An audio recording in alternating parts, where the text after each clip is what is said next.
Well, a very good evening and welcome to each and every one of you joining us here for this week's episode of Your Manchester. How are you, Michelle? I'm alright, I have to say. I feel a little bit like Dorothy. There is no place like home, and this is our new home. We're in a brand new studio. Home. Now, we're not revealing it totally today, everybody, because as from next week, we are going to do something special, a little thing called Live, everybody.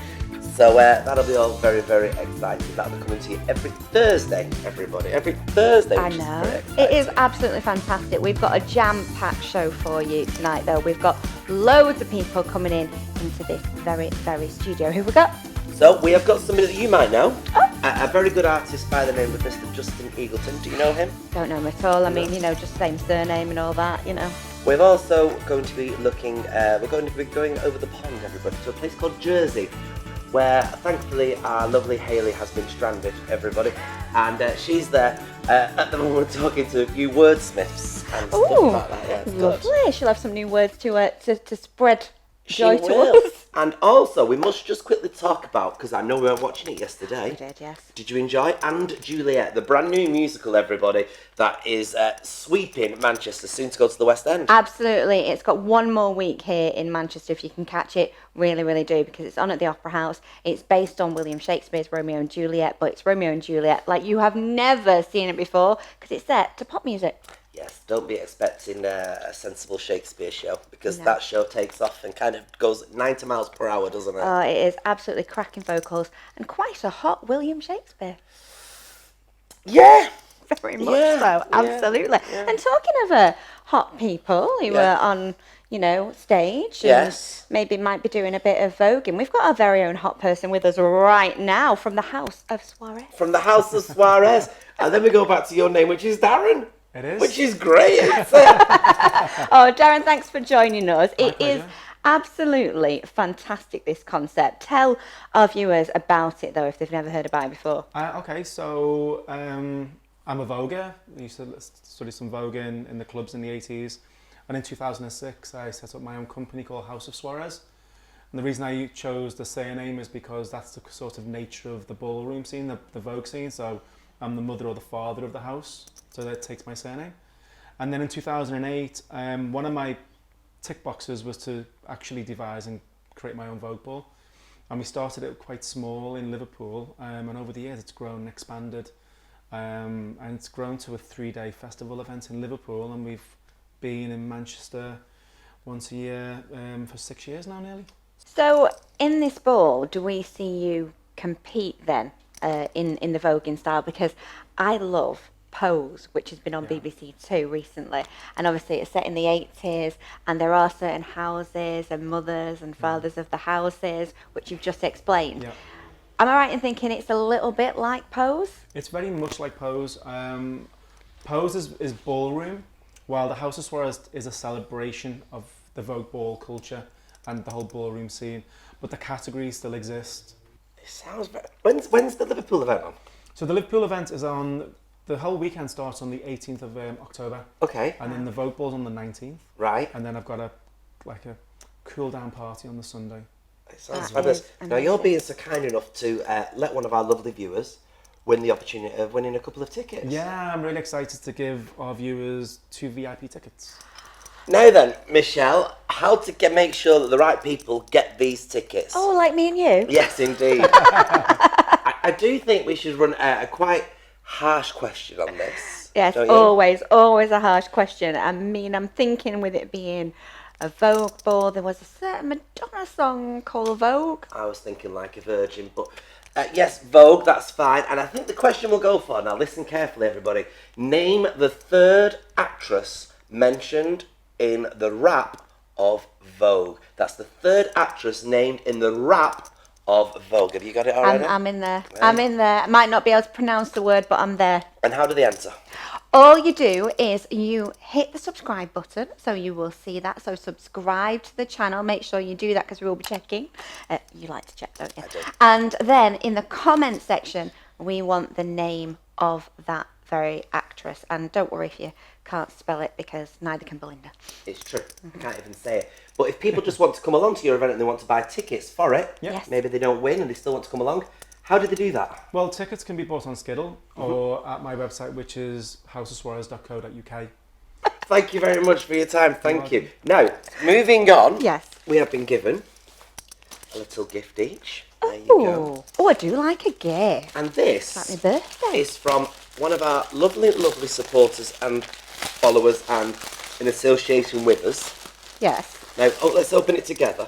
It's from a company Far called too giddy. Ollie and Fred. And Oh. it's this month's instalment of the new scarves. Are you ready? Yes. We'll be here for a while. Oh, you know, a present within a present. And I do remember when Ollie and Fred joined us last time, Yeah. they did have some fantastic packaging, which does make all the difference. Apparently this one is very us and very Manchester. So, It is. it is. It is. Is it? Oh, yeah. Oh, are you ready? I am already. Come on then, rip it open. 1, 2, 3. Look at that. Oh. It's a new wool scarf all That- the way from Ollie. That is absolutely gorgeous. You've got the iconic Manchester bee on there. Oh, and it feels lovely as It well. does feel ever so soft, doesn't it? Oh, and temperatures are dropping, ladies and gentlemen, so you need a That's woolly what I scarf, thought. don't It's you? needed. I'll probably wear this for the rest of the show. Oh, you will do. Actually, one lady that did definitely need a scarf was our Hayley. She's over in Jersey this week and she's talking to a load of wordsmiths. You know there's about 50 ways that you can do a scarf. Is there? Yeah. Yeah. I think that would suit me best. Over to you, Hayley. Hi, I'm Hayley and welcome to On The Box. Now today I'm here in Jersey. Jersey, the famous location for the TV series Bergerac. And I hear that it's actually coming back to our screens in the near future. So, exciting stuff there. Now while we're here, we popped over to the Jersey Arts Centre and had a word with Anna Sampson of the book She Is Fierce for the Jersey Words Festival. So, let's see what she had to say. Well, Anna, thank you for taking the time to chat with us. Thank How are you so you? much for chatting. Yeah, it's been a busy day, but a really, really fun one.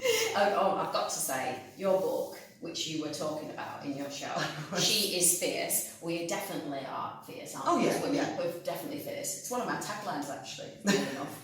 Though she be but little, she is fierce. Exactly, Shakespeare yes. one. So yeah, you've got such a powerful collection of all-female poetry in here. What made you, how easy was it to select these poems to go in the book? The process of selection was a bit agonising, really, because I had so many more. I sort of had 3 books worth, so Yeah. cutting it down, I had to lose a lot of things that I loved. Yeah. But finding them, you especially from previous centuries, you had to look quite hard to find the women writers. Yeah. So it was fun digging around, sort of truffling for treasures. It was good finding stuff that I didn't think people would know. And also you've got things from over the years, haven't you? Like Victorian times right up to modern times, etc. I have to ask you a question, because this was kind of done with a celebration of women's suffrage in mind as well, a little bit, wasn't Yes, it? 100 years. It was published last year, so it's 100 years, exactly. So who is your favourite suffragette? I'm going to go with Laura Gray because she's the only one who's in the book. And she actually had really quite a tragic life. She was an actress and she was arrested during one of the suffragettes protests and imprisoned. And the poem in here she wrote while she was in Holloway, and it's to one of her fellow activists who was a great friend of hers, which I found so sort of moving, that solidarity between the women. And unfortunately she kind of never really recovered from her time in prison, and she ended up committing suicide. But it felt like a real honour to tell her story. I found it was so hard to find information about her, so digging it up felt like an act of remembrance. Yeah, definitely. And where can this book be got from? I'm going to say all good bookshops. So it should be in Waterstones, obviously on Amazon and online. If you shop at your local indie bookshop, even better. Right, that's it from me. I'm going to go back and relax with the wonderful sea air. And I'll see you next time. Bye. Oh, she gets out and about everywhere, does our Hale? Doesn't she? Them cards have seen more travel than a passport. Absolutely. And once a bit windy. Want it windy? It was. I hope she's all right. I do. There's nothing worse than getting blown off in the wrong direction, is there? No. Aye. Now, speaking of which, so we've been to the Windy City there. We've also had the absolute privilege this week. I've been in heel toe, what do you call them? Steel toe boots. Oh, steel cap toes. Steel cap toes, yeah. I've had a hard hat on. Oh. I'm very fond of a hard hat, let me tell you now. Oh, do you know what? We've got to see this. What was it for? It's for campus, a brand new building that's coming and being built around Manchester at the moment. The views from up there are impeccable. What they're going to do with that place is impeccable. Have a look at this. Yeah. Well, I better get my hard hat on, everybody. I better get my hard hat on. We are going inside today. We have been lucky enough to be invited into campus, which for those of you who don't know is a building complex which is literally encasing around Canal Street and its surrounding areas. And we are going to look up at the top, down at the bottom, and in some of the old buildings that actually get used whilst this development's going on. We are in for an absolute treat. So let's go and have a look. Come on.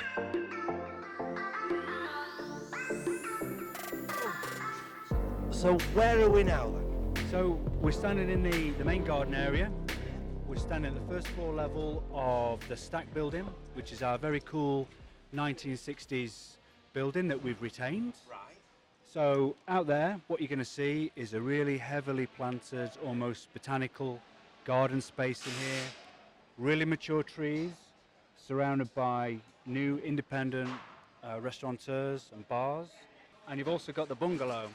So, which is the old security lodge, which we just wanted to keep because it's quirky. And this is a point in case. This is a 60s building that actually it would have been a lot cheaper to tear it down and to start again and put a new glass building here, but we've kept it. I mean, there's waffle ceilings underneath, great floor to ceilings. That's going to give the apartments unbelievable character. They're not going to exist in the city, anything like that. Going up to the top now in the left. There's my feet, they've just gone funny now. There we go.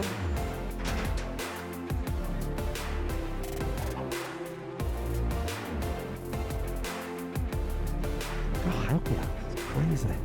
The view's absolutely incredible. You know, you can see over to the hills of sort of Blackburn, and you can see over towards the Pennines.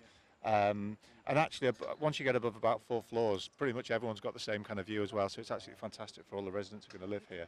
But you're starting to really get a feel now for the kind of brickwork that we've used, and you can see there this little rooftop village that we've been creating with the Dutch houses. So we've got some homes in there, and then we've got some on the next building as well. And we just wanted to create this real sort of mix of different spaces, so we're not building 533 identical apartments in the middle of the city. And that's what we liked. It was this sort of Amsterdam feel that you get, I think, walking along Canal Street. These very sort of narrow vertical buildings that you get all the way along, and that's really why we decided originally we wanted to get this sort of a little bit of a feeling of Holland in here, and we appointed Dutch architects Meccanu to do the original concept for the scheme. It's going to look marvellous, marvellous, fabulous.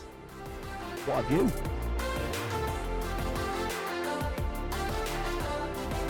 It's very cleverly placed, I have to say, very, very cleverly placed. And the use of the materials that they're using, the use of the glass in conjunction with that, all makes it feel very welcoming already at this stage. Never mind when they put the final finish on it. Come on.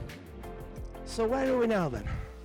So this is the Minto and Turner building, former cotton warehouse. Really quirky space again with the beams. So it's actually lower ground space, and then above that, and then I think we've got, I think it's three floors, I believe, of residential above that. You want to live in a loft apartment, you come to Minto and Turner. Well, you want to live in a 60s building, brutalist architecture, you live in a Stack, you take an apartment there. You want to live in a new build but still got sort of character, but it's more of a new build feel. You live across the way there, in one of the new blocks. And have they started selling yet? Well, these are all going to be for rent, Right. and we're gonna, it's all under one ownership really. Right. So it's going to be a really well managed space. Certainly not a gated community. This is open, vibrant space. Won't be closed off at night, but they're for rent, and they'll have different sort of price points all the way through, depending on where you want to live. People can choose an apartment that best suits their personality. Absolutely. Which is what this whole area is about, isn't it? Absolutely. Yeah. Absolutely. Excellent. Thank you. So there we are, we've seen our first instalment of the development and behind the scenes here at campus. Can't wait to see what the next stage is. Till then, let's just enjoy this beautiful, beautiful collection of buildings.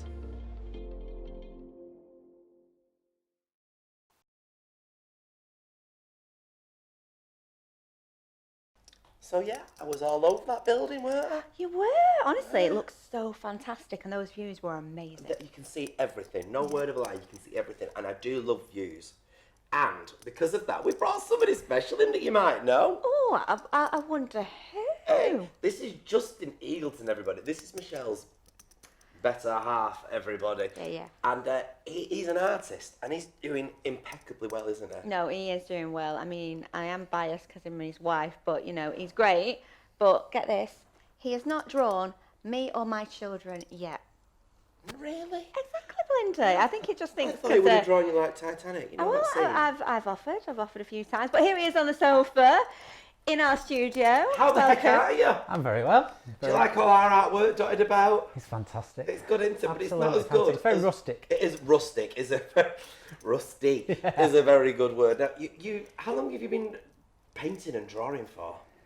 I've been selling my artwork since I was about 13. 12, 13. I've been drawing. I used to draw album covers. That was how I started. Really? So I just used to draw all the album covers in the house. That developed. I did more of that. Then I did pet portraits. Started selling them in the pub. And you've covered some very, very famous people as well recently. Yeah, I've done artwork for Vincent Company Yeah. recently. I did their testimonial dinner, and that was auctioned and sold for £8,000 for Tackle for Manchester. So helping the homeless along the way. I did Bee in the City. Yeah. So I did the Where's your Hacienda. bee gone, by the way? No idea. Which bee are you? That was the Hacienda. Hacienda. If anybody knows where that's gone, would you please get in contact? Because we've had this conversation a few Honestly, times now. absolutely. He's dying to know where that goes. But that raised one of the highest amounts on the night. It was about Yeah, 20 it's in the grand. top 4 or 5, I think. Yeah. Yeah. And you don't really do necessarily things always on small scale levels, do you? As we have been finding out recently. No, I've been working on this mural that was unveiled last night for best part of 12 months, really. Yeah. So it started out as a small acorn last October, November after the bee, and developed into, you know, this huge thing that... Gosh. So last night we were at the Printworks, and this is where your mural is going to be Yeah. permanently. Yes. So people can see it. But tell us how it came about then, because you did the Hacienda bee, didn't you? Which was placed at the Printworks before it was auctioned. But Yeah, so I've got the relationship with the Printworks, which has been really good. So they said, can you do a piece of art for the conference room? That is our idea, something Mancunian. So I started off developing an idea for the conference room. I took it in after about a month or so, just before Christmas last year. They absolutely fell over themselves, thought it was amazing, and they said, can you develop it? We got to show it everybody. So that's where it started. Christmas came and went, came to the new year, and had more meetings, and they just said, you know, develop it as much as you want and as you can. And it turned into something over the next 3 or 4 months, which has now become a bit iconic with the images that are in it. And my idea was that there are lots of famous pictures of Mancunians, bands, people from around Manchester, not necessarily maybe stop football and etc., Greater Manchester. But the idea was that I got in touch with the photographers, so I just chanced my arm really. I started off with one called Paul Husband, who I was in contact with anyway from drawing Guy Garvey. I just dropped that one over there. Drop away, yeah. I love it. So I spoke to him a couple of times, and he offered to let me have some of his images to use within the mural, which was fantastic. And from there, I liaised with him, and he put me in touch with Ian Tilton, who is also incredibly famous photographer who's photographed everybody, Stone Roses right through. And I went and met him, and he offered to open up his archives to my mural. So I spent a day with him choosing photographs of people who I wanted in it, people who he would like, and just collaborated really. You know, the last 12 months, which is again hard to equate, my last 3 pieces of artwork I've sold for £30,000, raising £30,000 for charity. Yeah. I don't even understand that, but it's incredible. Amazing. Well, so, we can't let you go though without talking about Manchester and what you think of Manchester, what Manchester means to you, because a lot of your artwork is Manchester centric, and I know that you're passionate about the city, but what is it about Manchester? People, that's it. I think the mural is the people, you know, and what the people are, what the fabric of the city is. I think everything that happened since the bomb pretty much sums up Manchester really. Everybody came together, everybody showed love that maybe they keep under the surface, and most of Manchester love is hidden behind humour, I think. Absolutely. You know, we all laugh at each other, we all make fun of each other, we're all daft as brushes, we can all be serious but we can all be emotional. It's all just everything melded into a Mancunian, I think. And we've got the best music in the world, and the best culture. And shows like this. Yeah, yeah. Now, you are going to be doing us a little bit of artwork on one of our spare walls in our new studio, aren't you? Are we? Yeah. You are. You haven't got to say it. I was ready to take me off It's me with the heart of Do you know the when I ocean. said? You know when I said I don't? You're going to be up there naked. On the wall, yeah. Do you know when I said I don't do anything Stood for at the money? window like the five of spades. Thanks. I'm going to do the heart of the ocean of you both. Oh, yeah. Yeah. That'll be classic. One on either end of a chaise longue. We'll think it's Moby Dick. No, anyway, thank you so much. Have we watched your VT yet? Oh no, we haven't watched the VT Should yet. we watch your no. VT? Watch the VT because this is what took place last So night. we're here, And we're you get at to the see. Printworks and we are ready for the unveiling of My Manchester Memories mural. It's right behind here. It's all very exciting. Let's see who turns out to see this amazing mural, and don't forget, it's going to be on show on the 12th. We love this city, don't we? Hey, We love Manchester. It's a privilege to be invited to do it. Thank you for inviting me to go and unveil this masterpiece, which I've not seen yet. I know that I'm on it, I'll send a little piece of me on it, so if I'm on it, I'll come and do it. Was Peter Up not available? He would have done this without any problems whatsoever. So this has taken 12 months. Lots of people know that. It's taken 12 months from sort of last October. It's a collection of images. I've worked with a lot of photographers, which has been fantastic. So we've got Ian Tilton here, who's at this end. Tilton, incredible. Paul Walker-Webster's in there, who'll be coming out soon, who's also incredible. We've got Paul Husband, who added some images, and Jill Firmanovsky, who also added images. And they've all collaborated with myself. I've made new friendships, which is great. So yeah, this is my gift back to Manchester.